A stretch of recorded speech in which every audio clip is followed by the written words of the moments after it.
이번엔 정치권으로 가보겠습니다. 새누리당 유승민 원내대표의 거취를 두고 격화되고 있는 여권 내부 사태 다뤄보도록 하겠습니다. 네, 최창렬 용인대 교수 그리고 이동우 YTN 정치담당 부국장 자리 함께했습니다. 안녕하세요. 네, 두 분 안녕하십니까?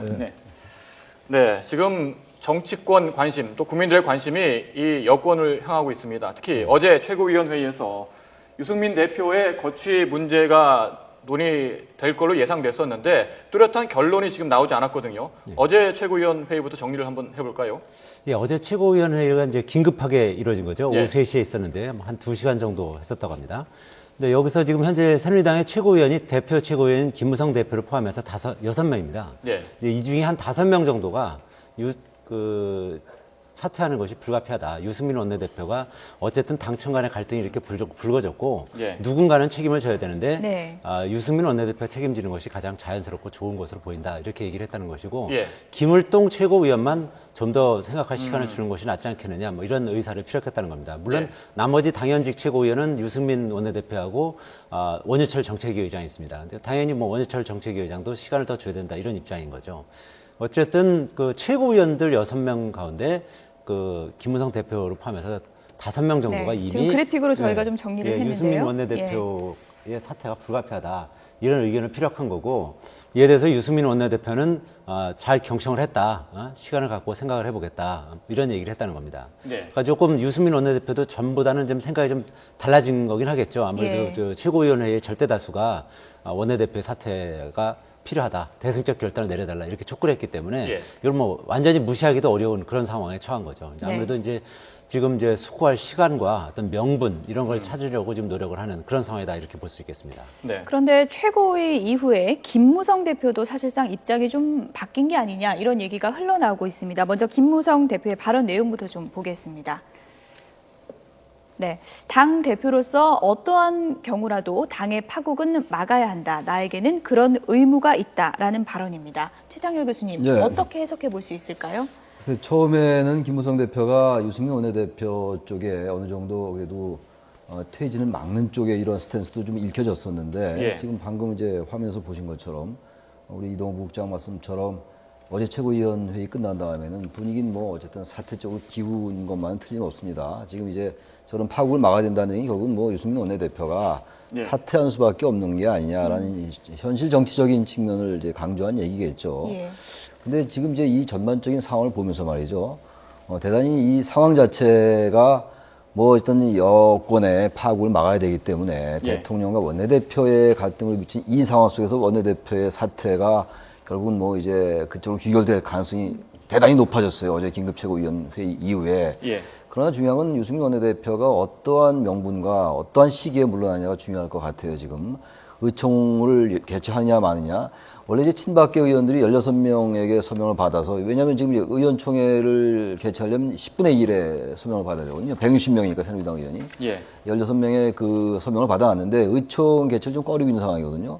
의총에 가서 만약 표대결을 하게 된다면 친박과 비박 간의 표대결에서 친박이 승리한다는 보장이 전혀 없습니다. 지금 그런 상황 속에서 의총으로 가지 않고 뭔가 이제 이른바 아름다운 퇴장을 열어줘야 되는 게 김무성 대표 입장이 아니냐. 예. 이제 그러한 고민이 배어나온 그런 말이었다 이렇게 느껴집니다. 예. 예. 아름다운 퇴장 말씀하셨는데요. 유승민 원내대표는 명확한 답변을 하진 않았고 경청했다, 뭐 생각해 보겠다, 고민해 보겠다라고 말을 했는데 이 어느 정도 수위라고 평가를 하시는지요? 일단 유승민 원내대표는 뭐 기본적으로 상당히 억울하다. 본인의 입장에서는 지금까지 그 국회 선진화법 내에서 최선을 다해서 협상을 해왔고, 예. 그 공무원연금 개정안을 결국 통과시키지 않았느냐. 그거 하나의 뭐 실적이다. 이렇게 보고, 본인은 상을 받을 줄 알았는데 오히려 벌을 받았다. 뭐 이런 얘기를 하고 있습니다. 그래서 예. 기본적으로 그 유승민 원내대표는 그 사태에 대해서는 요거는 그 개인적인 문제를 떠나서 이제는 이거는 어떤 건전한 당청 관계나 그리고 민주 발전을 위해서는 지금 사퇴하지 않는 것이 오히려 더 바람직하다. 이런 예. 생각은 기본적으로 가지고 있는 것 같습니다. 그렇지만 정치를 오래 해왔고 또 아버님도 또 정치인이었지 않습니까? 예. 유수호 전 의원인데요. 정치를 오래 해온 입장에서 현직 대통령과 임기 뭐 반환점도 지나지 않은 현직 대통령과 정면으로 승부를 했을 때 원내대표가 이길 수 있겠느냐. 뭐 그거는 뻔히 뭐 자명한 얘기니까요. 예.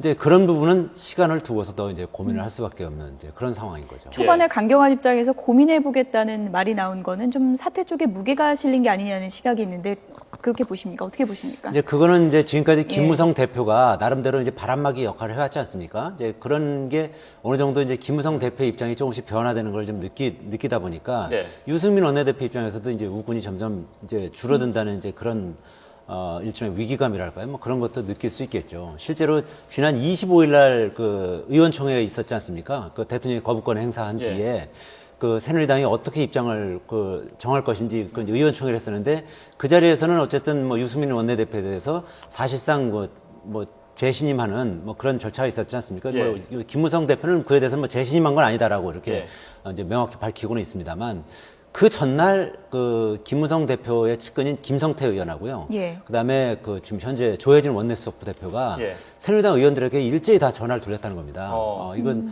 일단 대통령이 거부권 행사를 하면 그 부분은 제의에 붙이질 않고, 그다음에 유승민 원내대표는 그 유임을 시키자, 이런 식으로 이제 나름대로 이제 쭉 갈래를 탔다는 거죠. 예. 그렇기 때문에 이제 그날 그 대통령이 그렇게 그 현직 그 원내대표단에 대해서 아주 거의 분노에 가까운 그 불만과 불신을 그 표출했음에도 불구하고 네. 그 사실상 뭐 재신임하는 그런 네. 결과가 나왔던 거죠. 네.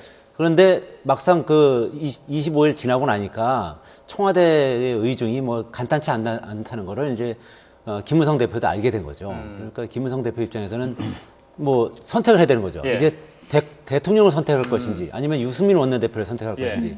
그건 뭐 삼척동자도 다 아는 그 자명한 사실 아니겠습니까? 그 상황에서 누구를 선택하겠습니까? 내년 4월 총선을 앞두고 뭐 유승민 원내대표도 나름대로 세력은 있다지만 뭐 원내대표로서의 세력이라는 건 뭐 기껏해야 의원 10명 전후거든요. 예. 근데 대통령이라는 건 뭐 현재 막강한 권력을 가지고 있고 또 지금 뭐 메르스 사태 중에도 대통령 지지율은 최근에 뭐 한 37.4% 정도로 올라가고 있다는 거 아닙니까? 오히려 예. 대통령이 거부권 행사하면서 이런 대통령과 완전히 결별 내지는 척을 지은 상태에서 당청 갈등을 가지고 내년 총선을 맞이한다는 것은 여권 입장에서는 뭐 재앙에나 가까운 거죠. 예. 예. 유승민 원내대표 입장이 곤란해진 건 사실이지만 그럼에도 불구하고 어떻습니까? 대통령과 맞서는 국회의원, 뭐 대선 주자로 거론되기도 하고 정치적 입지가 강화되는 게 아니냐 이런 분석도 나오고 있는데 이 부분은 어떻게? 네, 그 이제 그 지점이 좀 애매한 것 같아요. 예. 사실 유승민 원내대표가 사퇴할 이유는 전혀 없습니다.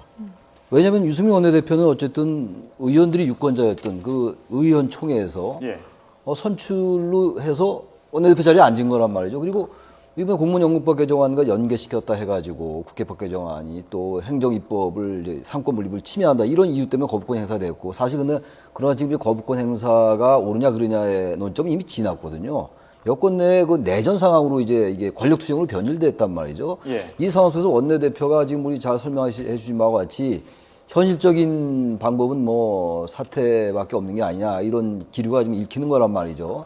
아마 유승민 원내대표도 그 부분을 읽겠죠. 현실적인 관점이에요. 현실 정치적 관점인데 네.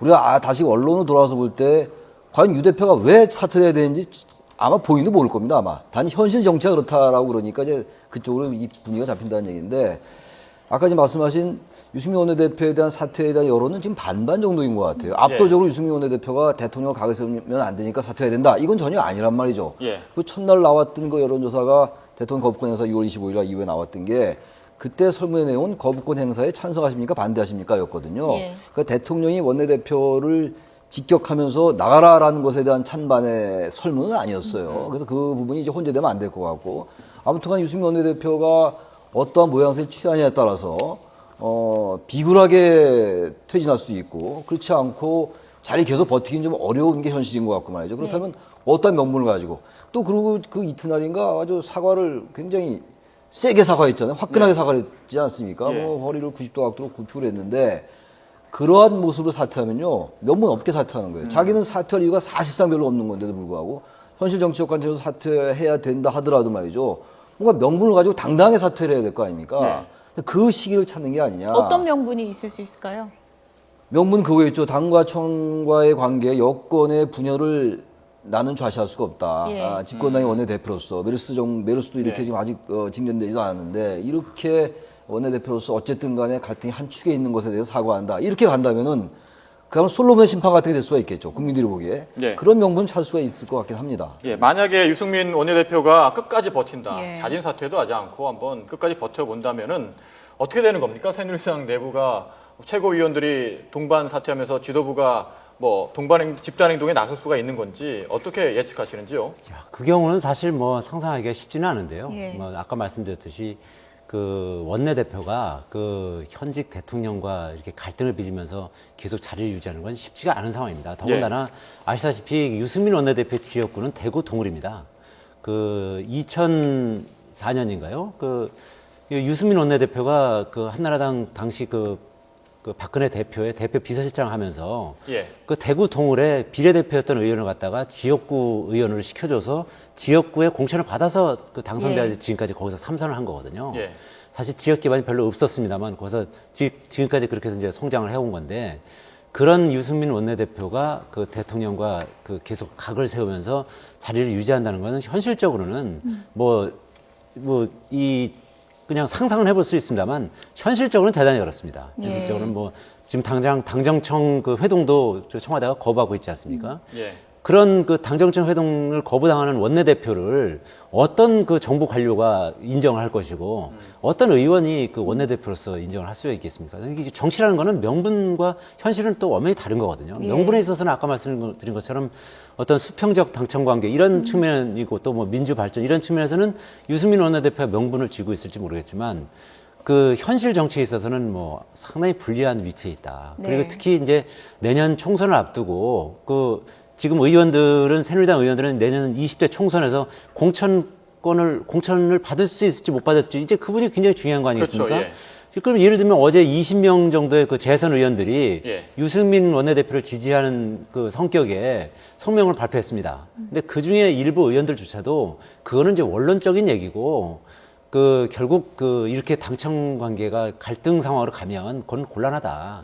어느 정도 시점에서 유승민 원내대표가 사퇴하는 것이 정답이다. 이런 얘기를 한답니다. 사석에서는. 예. 그러니까 이제 현실을 이렇게 명분상으로 드러나는 것과 그 이면에서 드러나는 거는 또 확연히 다른 거죠. 그렇군요. 예. 유승민 원내대표가 예. 그걸 모를 리가 없는 거죠. 현실을 무시할 수 없을 것이다라는 이제 전망인데요. 네, 만약에 유 네. 원내대표가 자진 사퇴를 한다면요. 그 시나리오에서 거기서 끝나는 게 아니라 김무성 대표가 그다음 표적이 될 수 있다라는 시각도 많습니다. 그래서 어떻게 이제 보십니까? 그 부분이야 함부로 예단할 수 없을 것 같아요. 예. 이제 그렇게 판단하는 논거는 김무성 대표와 유승민 원내대표의 이른바 비박 투톱이 새누리당 지도부가 된다면 뭔가 청와대와의 관계에서 불편하다. 근데 그건 불편한 건 청와대 입장인 것이고요. 우리가 이제 얘기하는 게 수평적 당청 관계 얘기를 많이 하지 않습니까? 예. 근데 그 이전에는 이 당청 관계가 청와대와 집권당인 새누리당과의 관계가 너무 이게 수직적이 아니냐. 정당이면서 또 국회의 일각이란 말이죠. 예. 그런데 이 국회의 일각이라는 측면보다 지나치게 이 여권 내에 하나의 그 청와대의 어떤 부속 또는 종속되어 있는 이런 인상을 많이 줬던 게 사실이었단 말입니다. 그래서 그 이후에 이제 뭐 그 당청 관계를 수평적으로 가겠다 그런 것들이 김무성 대표, 유승민 원내대표가 취임하면서 계속 했던 얘기들이에요. 예. 사실 그런 징후가 많이 있었고 말이죠. 그리고 대표적인 게 4월 달에 유승민 원내대표가 그 대표 연설 때 한 얘기가 그거 아닙니까? 증세 없는 복지는 허구다. 이런 것들은 사실 대통령의 그 공약을 정면으로 이제 그 공격한 거란 말이죠. 예. 저는 사실 근데 이런 것들을 너무 당청 관계 갈등으로 보질 말고 당청 관계가 서로 기량작용을 한다. 기량이라는 게 서로 상쇄하면서 이렇게 서로 상쇄하는 게 기량이란 말이죠. 좀 이런 관점으로 보는 게 어떤가 생각이 들어요. 지금 이제 우리 이 국장님 말씀하신 것처럼 저도 뭐 말씀을 드립니다만 소위 말하는 리얼 폴리틱이라는 거, 현실 정치라는 게 바로 그런 점이에요. 대통령과 이길 도리가 없죠, 원내대표가. 100% 맞는 말씀인데 현실과 이 명분이 조화돼야 되는 거 아닙니까? 우린 지나치게 현실로만 가는 거예요, 지금. 지나치게 이상과 그 명분으로 가도 안 되겠으나 너무 당청 관계가 다시 이건 완전 원점을 회귀하는 거 아닙니까? 예. 아까 말씀하신 것처럼 유승민 원내대표 자진 사퇴하고 그럼 이제 완전히 당은 친박으로 짜여지지 않겠어요? 내년 총선을 겨냥한 이런 포석도 있을 텐데 그럼 그야말로 국민들이 볼 때 당이 이제 완전히 기강을 잡고 예. 대통령 장악했구나라고 해서 그것이 반드시 긍정적으로 작용할까요? 저는 꼭 그렇게 보지 않고 이런 양면성이 다 있다라는 겁니다. 예, 그건 저도 뭐 동의하는 바가 있는데요. 예. 우선 지금 이 유승민 원내대표를 비롯한 이제 이른바 이제 개혁적 보수를 지향하는 분들은 그 일단 총선과 대선의 승리를 목표로 삼고 있는 겁니다. 그렇기 때문에 그 중도 내지는 이제 개혁적 세력들을 우리 새누리당으로 끌고 와야 된다. 이제 그런 의미에서 지금 뭐 예를 들면은 뭐 법인세 인상이라든지 아니면은 뭐 또 이 복지를 강화해야 된다든지 이런 부분을 이제 강조를 하는 거죠. 예. 그리고 이 대통령과 어떻게 보면 이제 친박계가 이제 목표를 삼고 있는 거는 물론 이제 그런 측면도 있겠지만 이 박근혜 정부의 성공을 예. 목표로 삼고 있는 겁니다. 그래서 지금 바라보는 지향점이 좀 다른 거죠. 그러다 보니까 이제 중간에서 이제 그 충돌하는 부분이 생긴 거고. 예. 예. 이제 이 원내대표가 유승민 원내대표가 그런 걸 추구하다 보니까 청와대와 어느 정도 노선 갈등을 빚을 수밖에 없었던 거죠.